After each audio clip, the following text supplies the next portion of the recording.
Hi everyone, I'm Chelsea. And I'm Bianca. And welcome back to the Aspiring Ed PodSquad Podcast. Here we have another guest at NJEA convention, so please welcome Fran, everyone. Fran, would you like to introduce yourself real quick to everyone? Sure. Hi, I'm Francine Pfeffer. Everyone calls me Fran, and I'm a lobbyist at the NJEA. I've been a lobbyist here for 17 years. Prior to that, I was a high school history teacher and school librarian.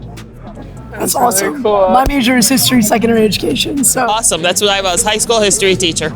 love it. So in that time that you were a high school history teacher and even a librarian, was there a moment in that experience that you had that really reminded you of why you chose to go into education?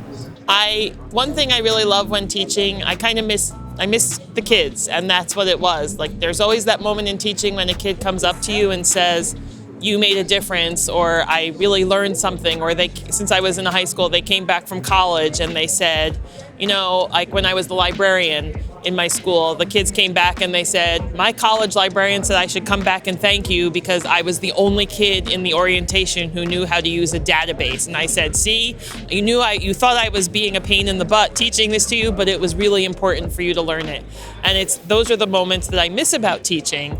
The moments where I really feel like I helped a kid, or the kid, like the kid came up to me and said, I didn't really realize it at the time, but now that I'm finished and it's the following year, I really appreciate what you did. And I miss having that impact on kids' lives. But in this job, I feel like I get to help, 140,000 active members of the NJEA do the same thing with kids. So I guess that's worth it.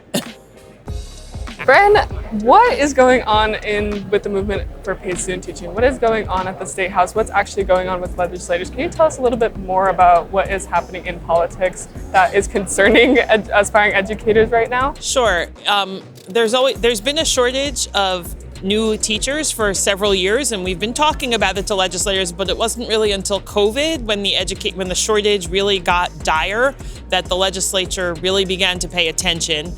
And so the current chair of the Assembly Education Committee, Assemblywoman Pam Lampett, she really started focusing on this issue, and so she introduced a bunch of bills that would help the teacher shortage, and part of that was looking at aspiring educators, and she met with the different various education groups and asked us what kinds of things would be helpful, and something that kept on coming up was helping aspiring educators the affordability of going to college, because it costs so much and you start out at a relatively low salary that the debt is crushing, and all of the education groups said it's preventing people from entering the field. So one of the ideas is paid student teaching, and that's where that bill came from. There are other states that were doing it, so there were a couple of models.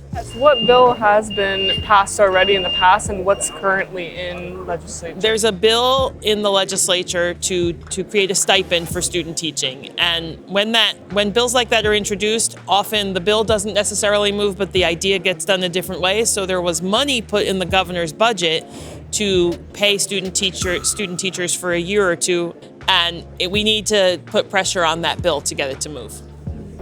And so if there's an aspiring educator who's watching this right now and they're very passionate about this, what are some ways that they can get involved in this campaign, help to push this forward? So it's really important that legislators hear from everyday people, because I'm a lobbyist, they see me all the time, and when they look at me, I need them to see you, right? So it's really important that aspiring educators write their legislators, email them, pick up the phone and call them. It's not scary. You won't actually talk to the legislator. You'll get a staffer in the office who will take a message and take your name and write down what you think. And it's really important to take that kind of action, because that really makes a difference. 10 people calling a legislator's office about a bill, they pay attention to it. So you really need to get your fellow aspiring educators to reach out and call and say, this really matters to us.